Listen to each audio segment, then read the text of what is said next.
Please don't ask me question, cause I promise I'm nothing.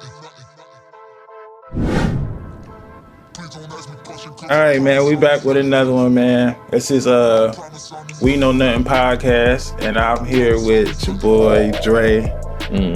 I've been wanting to get him for a minute. You know what I'm saying? He's should I say professional or amateur? No, it's professional. Professional boxer. You know, I've seen a couple of his matches. You know what I'm saying? He get down, he do his thug dizzle.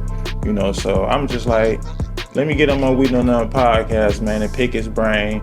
You know, just get to know him. You know, see what he putting out here to the world other than brutal beatdowns. At the same time, it comes from a place of love, man. It comes from I'm a real, subtle guy. Yeah, I feel that. You been checking out the viral Cat Williams?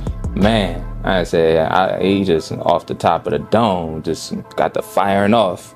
I fund NASA, just blurting out shit because he used to own basketball team and and he played for a basketball team at the same time. Yeah, because everybody know that. The gatekeepers wouldn't let you know that though. Right. You know what's so funny about that, man? My homeboy literally like 2 days ago brought up something about gatekeeping. He was like, we got to talk about that when I come on the podcast. And then all of a sudden, you know what I'm saying, Cat Williams come out talking about gatekeeping. So it must be something in the air, bro, I mean, like, it's kind of hard to say, who's the quote-unquote gatekeepers. I don't think there's a ritual or nothing like that.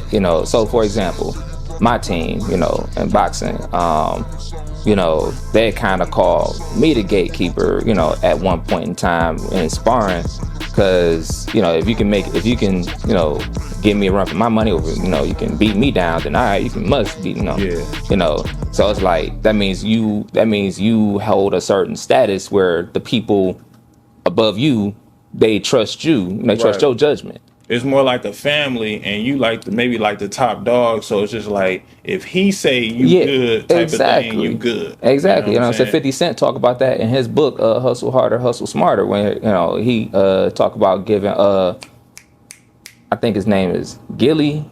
Yeah. Gilly the kid. He said I could just give him a walkthrough, a buy where he ain't got to give his demo to some kind of street runner. He ain't gotta, go buy A&Rs. He can just walk him right up to Dr. Dre, and but he fucked that up. So he say, so they obviously Dr. Dre and Jimmy Iovine trusted within 50 Cent's judgment, and Gilly fucked that up. Yeah. He talk about it in his book. Yeah, so in other words, there's good gatekeepers and there's bad gatekeepers. I don't know what's a bad gatekeeper. Like I said, they trust within your word. They trust your judgment. Yeah. So right. So I mean, my whole thing is you wouldn't be mad if it was you. Yeah, that's fact. If it was you, you wouldn't be mad. That's true.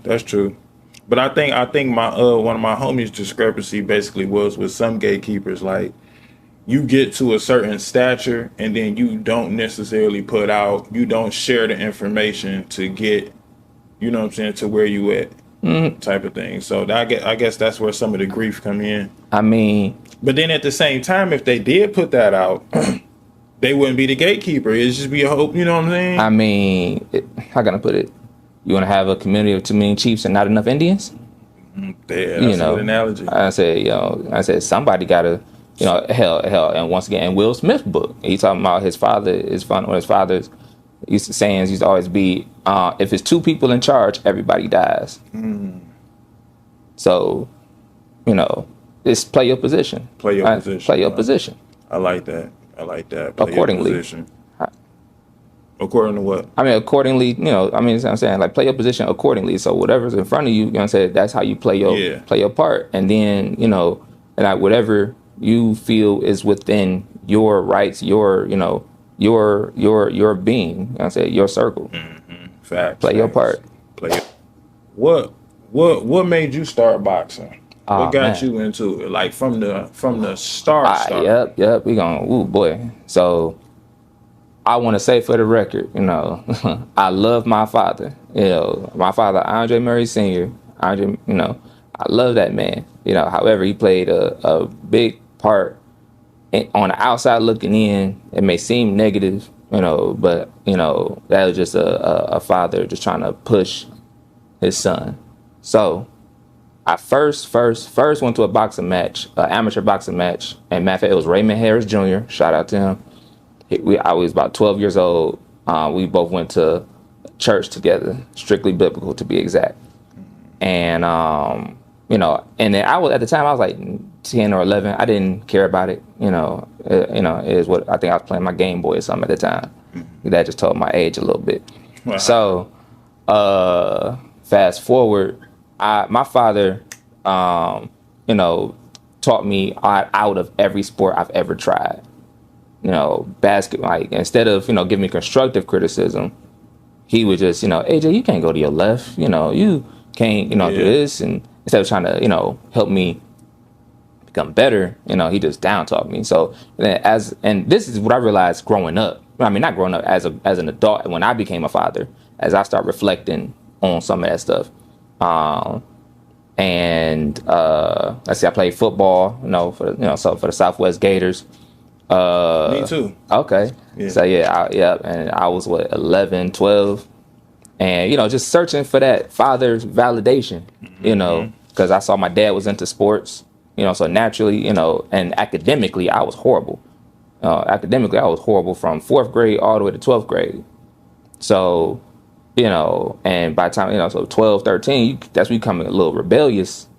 Right. And I promised myself, next sport I find, I'm sticking through it. I don't care what he say, I'm sticking all the way through it. Mm-hmm. Just so happened, 2004 Olympics, Andre Ward was in the Olympics, Andre Darrell in the Olympics. If I recall correctly, Darrell won the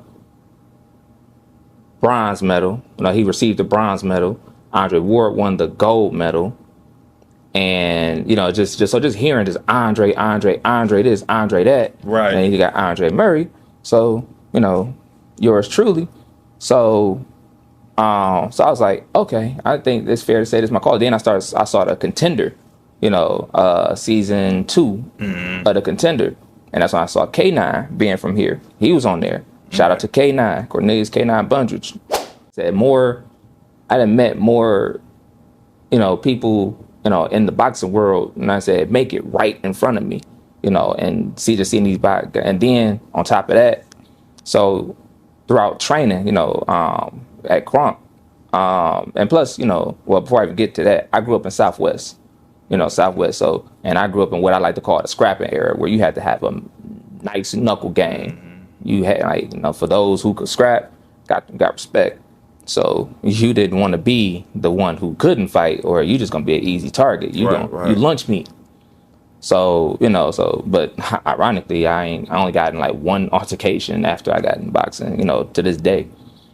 So what age did you officially start though? I first walked into a boxing gym February 6th, 2005. No, 2006. So I was 15. Okay, 15. Okay. So and my mama. So when I brought it up to my mama's attention, I'm sorry, y'all. It's you good? My dog Mazi. I said he asking for some attention right now. Yeah. But my mom's. I told my mom I want to box. My mother supported me through everything. Emotionally. So. And I got a book coming out myself, called "Mom Couldn't, Dad Wouldn't." My mama couldn't financially support me because she had 3 other kids to take care of. My dad could, but he just wouldn't. And so where I went, my mother said, "Okay, fine, I'll take you to the boxing gym." So I looked through the yellow pages. Only thing I found was Motor City Boxing. At the time, it was on 8 Mile and Gratiot. Remember, I still live in Southwest. Mm-hmm. So when my mom drove us out there, we went to the boxing gym, checked it out, and got a workout of a lifetime. And I had to catch 3 buses to get there. Yeah. So hustling. Yeah. So it was all because my father, I knew he would shun it. Yeah. And plus, I was known always. I was accident prone ass kid. So was you ever nervous before any fights, professional and unprofessional? Professional, amateur. Before any fight, was you ever nervous? Nah. Nope. So your mindset when you going in, I'm about to. No, my mindset was okay. Time to go to work. What it is. Time to go to work. Time to go to work. Yeah, and so, I said this is what I signed up for. I know it felt weird, my first time. And then plus my first time actually stepping into a boxing ring. I was going to a gym that was, scamming people. Yeah, so it was named Cooper's Gym, Fuck Coopers. Yeah, fuck them. They know who they are. They know what they did. Yeah, if you scamming, yeah, you ain't right. Yeah, like I'm talking, they was getting down on us. So, like we didn't do no sparring, but then they threw an exhibition show. And when they threw the exhibition show, and I probably could find it. And if I had my high school yearbook picture, I could, show you. Yeah. But so I was 15, 16 years old. Yeah, about 16 years old. I got to that. And man, I wasn't who I thought I was. Yeah. I was not who I thought I was. Yeah. And so with that being said, but then that's when I found Crunk, was right kind of like up the street around the corner. We was living in Dearborn. It was upstairs from a Gold's Gym on Michigan and Schaefer. Okay. And then, that was far enough for me to walk that's when we moved from Southwest to Dearborn, retirement to Greenfield, and I was able to walk, What's the best shot you ever took? Or opponent ever gave? Body shot. I used to be known for going down from a body shot. You know what I'm saying? Body? I said, no, left hook to the liver. That's which eventually became one of my favorite punches. Yeah. Because it used to work on me so effectively. But why? Did you figure it out? Yeah, eventually, because when you get your ass kicked enough, you're gonna start to pick up on some shit. Yeah. And that's the thing about Crunk, man. They bring out the dog. They gonna make or break you. Yeah. They, what I'm saying, you walk up in there, my memories of, Bam being in the corner, and he got a bit of a slur like fresh meat, or and then once somebody land a cracking shot, if somebody get buckled, you just hear the jump, ah! And then you got everybody standing around the rim of the ring, just watching this melee go on. Yeah. And and you had to bite down or get the fuck out. Or get out. Right. So yeah, when I see first time, it was by Leonardo Tyner, I believe. Gave me that, him and guys like Theodore Wiggins, them guys were top notch dogs back in those days. Mm-hmm. And that's when ultimately I learned, and by the way, rest in peace, to one of the Bonus twins, Jacob Bonus. So, but yeah, guys like him, was working with me in Crunk, who helped me step up my game and stuff like that. Top 5 boxers of all time. In my opinion. Watch what you say now. Oh no, I ain't worried about it. Watch what you say. I ain't worried. You a part of the family. Mm-hmm. Absolutely. So you gotta be politically correct. Nah, no, I don't. No, I don't. So, yeah. So, top 5. So my top 5 is Sugar Ray Leonard. Sugar Ray Leonard. Monster. Tommy Hearns, and this is in no order. In no order. Floyd Mayweather. Mm-hmm. Mm-hmm. Pretty Boy Floyd to be exact.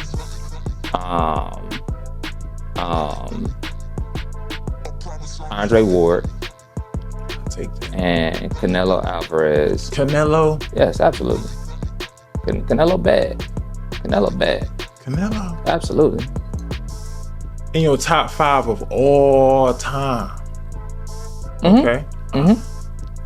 Okay, so me real quick, I'm gonna go, this is in no order. You already know I'm going Floyd Money Mayweather. Mm-hmm. Second, I'm gonna go Sugar Ray second. Number three, who I like, who was a bad man. I'm gonna put Muhammad in there. I'm gonna put Ali in there. Put Ali. I should have thrown him in there, but yeah. Yeah, I'm gonna throw Ali in there.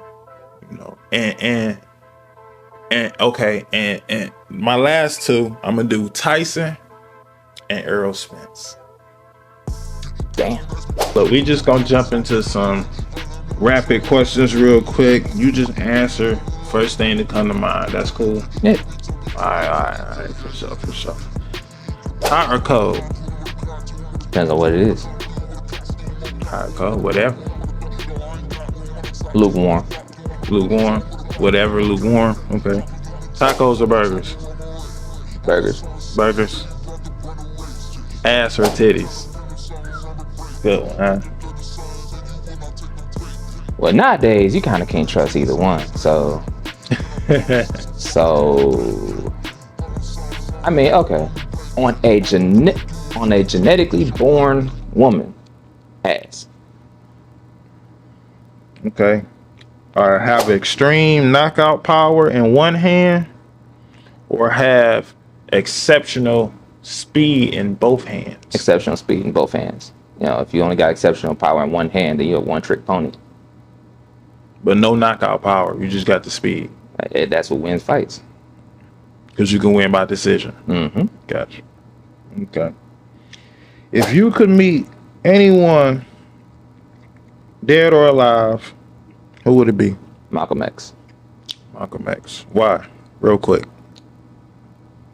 Real question is why not? Facts. You know, Malcolm X. Anybody who knows me, you know, first of all, I named my son Malcolm. You know. How often you think about sex? Man. How often do I think about sex? All right, damn, that definitely took a turn. Often. Let's just put it that way. Often. Favorite song of all time? Favorite song of all? Goddamn.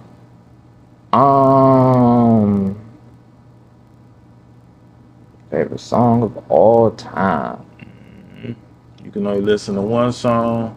This is it. You got one last chance to listen to one song. What you choosing?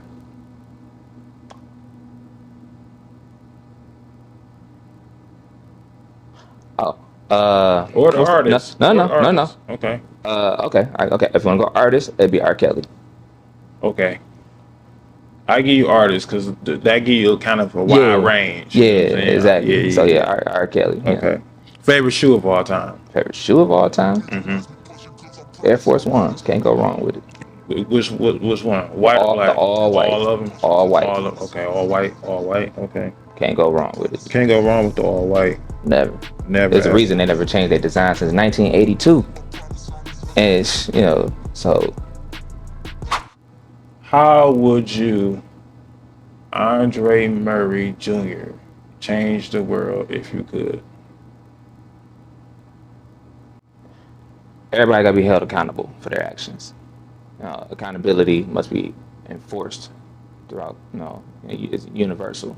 So that goes from, everybody. I'm talking America, and, they need to be held accountable for the destruction that they contributed towards the enslaved Africans. And we need to discuss, first of all, we need to negotiate or discuss what the term reparations is, what we want from that exactly. Don't just give us cash. Let's actually talk about, free flights, to Africa. The fact that we shouldn't be paying for Ancestry.com or 23andMe. We shouldn't have to pay for that, because how the fuck, that's not our fault that we don't know, who our peoples is. That's why family reunions should be mandatory. Hell, black people are the primary ones to do family reunions, because after slavery, say 1865 came, all right, slave owner come outside, all right, they say I gotta let y'all go, get the fuck out. Despite the fact you just sold my wife off and sold my kids off, 2 weeks ago. Hey, can you help me get them back? Hey, that's no longer my problem. Get the fuck off my land. And if you don't, that's going to be considered loitering, and then I'm going to have your ass back here working for free, because it's going to be in jail. So you know, so to take that trauma, you know, because there's no therapy after, you know, Juneteenth, you know. Yeah. There's no therapy, there's no financial literacy. It was literally go figure it the fuck out. Yeah. So, with that being said, you know, and especially these men, even back then, were emasculated. So, or you know, I said these women, you know, were traumatized. You know, if their kids were sold off away from them. Hell, Frederick Douglass' mother was sold off 12 miles away from where he was. Yeah, ultimately he had his grandmother, you know, but his mother, you know, was, you know, out of his reach. So, you know, no telling what trauma she was endured, you know, from being emotionally disturbed and from no longer being able to hold her child. So, you know, I say that to say, you know, accountability must be put on everybody. And I'm not sure about the rest of the world history. I ain't got that far yet. But, you know, but from what I know, you know, chattel slavery, you know, tour has brought us where we are today, you know. So, and then, so accountability would change, you know what I'm saying, you know, would change the world. Like, if, you know, you catch, you know, if you know about if you know about the family child predator, you know what I'm saying, every family got, you know, little Johnny who been fucking on, you know, who be touching on kids. Address that shit. Call that shit out. I said, break his ass. Dude, I said, justice got to be served. Yeah. You know, and then even for, you know, the women out here, you know, keeping their kids away from them, or away from their daddies, or just spitting venom into their kids, because eventually these kids become adults. People forget that part. These kids eventually become adults, and then, you know, matter of fact, I'll say a quote from the movie Malcolm X, when he says, the birth of a nation starts with a child, or it starts with a woman. The woman, I said, teaches what she and teaches as the first teacher to the child. The child then grows out into the world and preaches what he's been taught. So it's very important that we pour into our sisters, you know what I'm saying, before, you know, and so they can properly, you know, so we can bring a strong community. All right, man. I said, we know nothing. Podcast, you know, shout out to my cousin Sean, you know, thanks for coming. I promise I'm nothing.